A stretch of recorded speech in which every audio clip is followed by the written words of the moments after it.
I'm here to be undisputed at this weight class, so it don't matter really who it is. I'm taking over this division. This weight division is mine. I ain't worried about it. We got to retired. You know, we focus on tasking and taking over this division. We ain't worried about no retired fighters.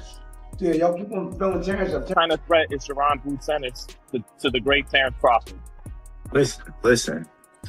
Like I said, man. Of course, everybody know the competitive nature in myself, but I don't worry about coming back to prove anything, because me coming back and proving something to people that it doesn't matter, what never matters. You know, for that being, they would say, oh, well, he only fought Xander, or they'll come up with some type of... Jaron Ennis wasted zero time stating his intentions, stepping forward immediately after victory to issue a challenge that reverberated throughout the entire division. No hesitation, no political maneuvering, just a direct call-out aimed squarely at the biggest names holding titles at 154 pounds. Following his commanding performance against Xander Zayas, Boots made his ambitions unmistakably clear. He wants every available championship at this weight, and refuses to wait in line or play the promotional games that trap so many fighters. He carries himself like someone absolutely committed to dominating the division completely. And every title holder should be watching closely, because Boots Ennis represents a legitimate and immediate threat. His reflexes, all that, you know, but the only thing that I can say is I'm 10 steps ahead of him. Like, I'm 10 steps ahead of him in smarts. And I think, you know, that's where he'll get in trouble with, you know, coming straight forward, you know, trying to box me or trying to, you know, think shot for shot. I just, you know, compare myself, you know, with a lot of great fighters, and I can see the whole... Tim Bradley's analysis sounded more suited for an unproven prospect than a fighter systematically destroying elite competition. Crawford certainly deserves recognition for his established legacy built through years of excellence. Nobody disputes that accomplishment. But dismissing Boots this quickly seems dangerously premature. History repeatedly demonstrates that fighters appear beatable until they step in and completely rewrite expectations. Ennis hasn't shared the ring with Crawford yet, but Crawford has never encountered this particular combination of speed, athleticism, and creative offense either. The challenge cuts both directions, and ignoring that reality could prove costly for anyone underestimating what's at stake. That's what, you know, man. I said, yeah, well, if you want to fight, just let me know. That's just what Steven said, right? And they said, well, we'll call you later on. Never called him back. That's what happened. So they trying to say that we never turned the fight. I talked to Terence last night. Danny Garcia questioned whether Crawford would actually accept the fight. And coming from someone with extensive experience against top competition, his perspective holds real significance. This matchup represents a generational collision, two distinct boxing eras meeting in what promises spectacular confrontation. One side offers the seasoned master technician carrying decades of elite experience. The other presents a rising force brimming with confidence and momentum that intensifies with each performance. Crawford delivers experience and precision, blending power with intelligence that has confounded countless opponents. Garcia stopped short of prediction, but his reaction indicated he recognizes genuine danger for both men. And when a veteran like Danny Garcia cannot confidently choose sides, that reveals just how competitive and unpredictable this clash could genuinely become. Xander, one of my guys that I like, man. That's why you see me hugging him. He's one of them top guys, man, to me. He's a good fighter, man. But I knew he couldn't do nothing with Boots. Do you think that was his son going through a little bit of adversity? Now you can take his game to another level. It'll force him to... Man, I told you something. Y'all ain't see the best of him yet. They gotta bring it out about my sons. You know what I mean? You see when he bring it out, he get nasty. He like to knock everybody out, but I tell him relax. Gotta relax, take your time, man. Teofimo Lopez discussed extracting lessons from what transpired during those 12 rounds, which raises the question of what exactly he observed. He witnessed a talented young champion gradually surrender control of the contest and eventually lose emotional composure as pressure mounted. Throughout the evening, Ennis consistently found solutions, exposed flaws, and forced adjustments that never materialized from the opposing corner. Then came the aftermath, where frustration boiled over in ways that created an entirely separate narrative beyond the fight itself. If other fighters at 154 pounds identify the same vulnerabilities and target them strategically, then Zayas faces concerns extending far beyond a single loss or disputed scorecard. Ain't nothing to think. It's a knockout. No, but I'm saying like just of the fight because it seemed like Whatever I say, It's not that. He's just he wasn't ready, man. whatever I say, it's not gonna. Danny Garcia delivered a straightforward assessment containing real wisdom when examined carefully. Young fighters typically endure difficult battles before achieving true greatness. That reality defines the sport at its highest level. They face tests, absorb punishment, and reach absolute limits in ways that expose their true character. Fans embrace those moments because they reveal authenticity unlike anything else. Zayas brought excitement by willingly accepting dangerous stakes and displaying heart throughout. But the problem emerged in everything that followed, and Garcia made that distinction precisely. His point emphasized that once you've reached two-belt champion status at only 23 years old, every action carries consequences that follow you. The emotional reactions, accusations, and heated exchanges after defeat created exactly the situation Garcia warned against. And according to him, that's where genuine and lasting damage may have occurred.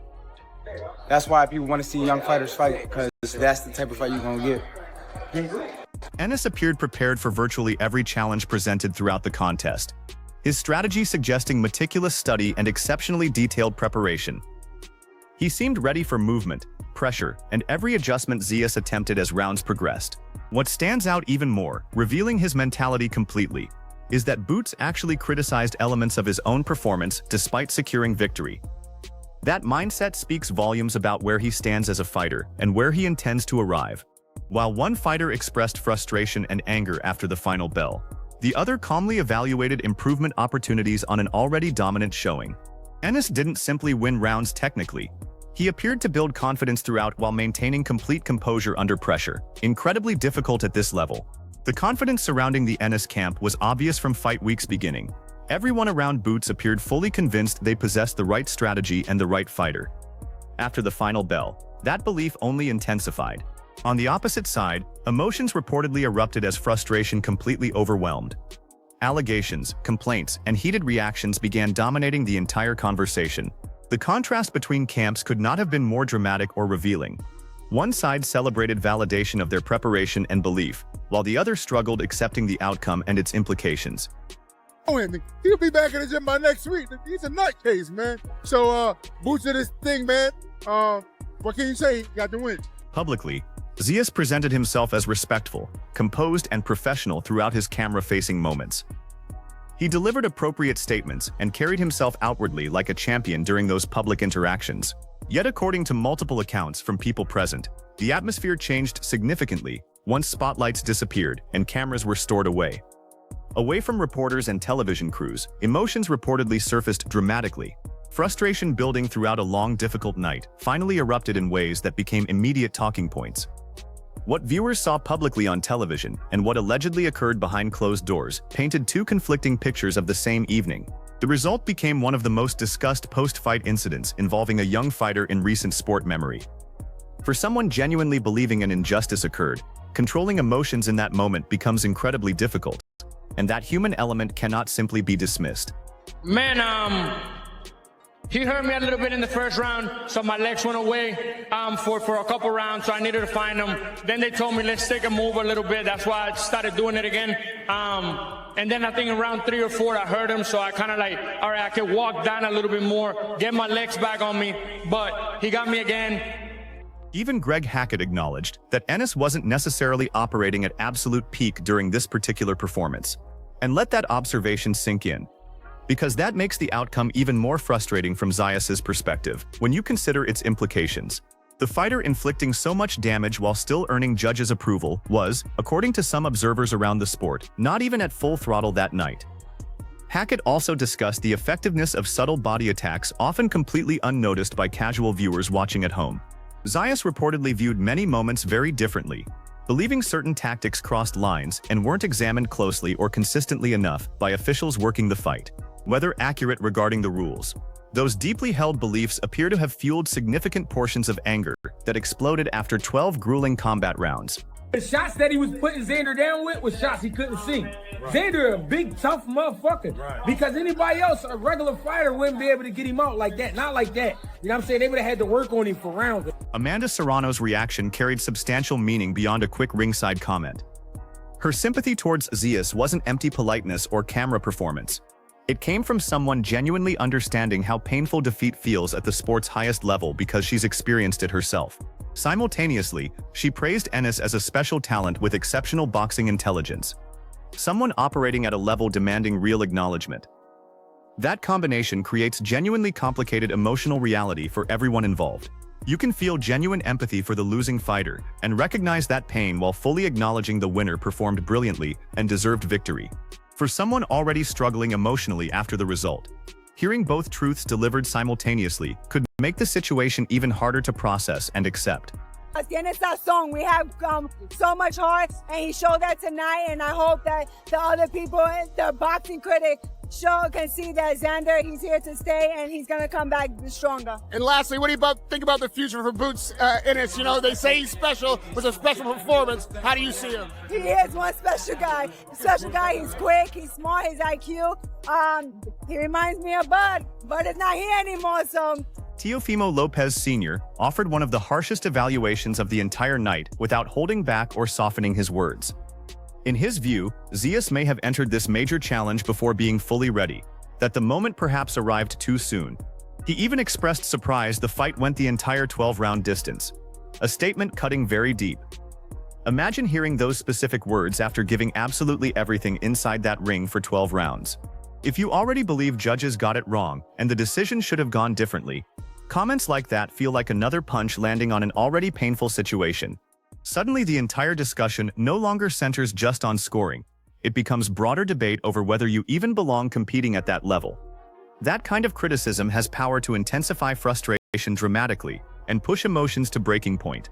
Surprised that they let the fight go that long, you know, because I was really concerned about him getting hurt like that. But that's boxing. Boots Ennis didn't seem particularly impressed by the success Zayas achieved during certain fight moments, and he was fairly open about that in the aftermath. He brushed aside those highlights casually, even suggesting future meetings between them could end with more knockdowns or possibly stoppage, raising rematch stakes significantly. Reports indicate those specific remarks became a major tension source immediately afterward and didn't sit well with the opposing camp. Once those comments reached Zayas and his team, emotions reportedly escalated rapidly, and the situation became heated quickly. Accusations started flying, tempers rose sharply, and security reportedly became necessary to prevent the situation from growing worse than it already was. Whether those statements from Ennis were intentional needle-throwing or simply honest self-assessment, they absolutely added fuel to an already volatile, intense atmosphere. Could have did it the first round, but you know, he gets in there and like to play around a little bit. I'll get on him sometime about playing around like that. Danny Garcia repeated the same warning several times throughout his commentary because he clearly believed it was critically important and needed hearing. Some moments, he emphasized, cannot simply be erased or walked back once they've happened and become public. Explanations can certainly be offered afterward. Apologies can be made and sometimes help. People can point to emotions running extremely high after painful, difficult loss in a big fight. But once an incident becomes public knowledge and enters conversation, it becomes permanent part of a fighter's story going forward, whether they like it or not. The image of a young champion losing composure after major defeat in high-profile fight is something fans and observers will remember for a very long time. Garcia's message was crystal clear and delivered without ambiguity. Reputation matters deeply in boxing, and every single action contributes to how a fighter is viewed and discussed moving forward throughout their career. For Zayas, this was a night that may follow him for a long time. He did great. I thought he did great, but you know, he still has some... How you doing? I see you, bro. Yes, sir. I thought he did great. He did good, but you know, when you got 2 belts and you're 23, you can't really take a step back. You know, that's what comes with it. You got.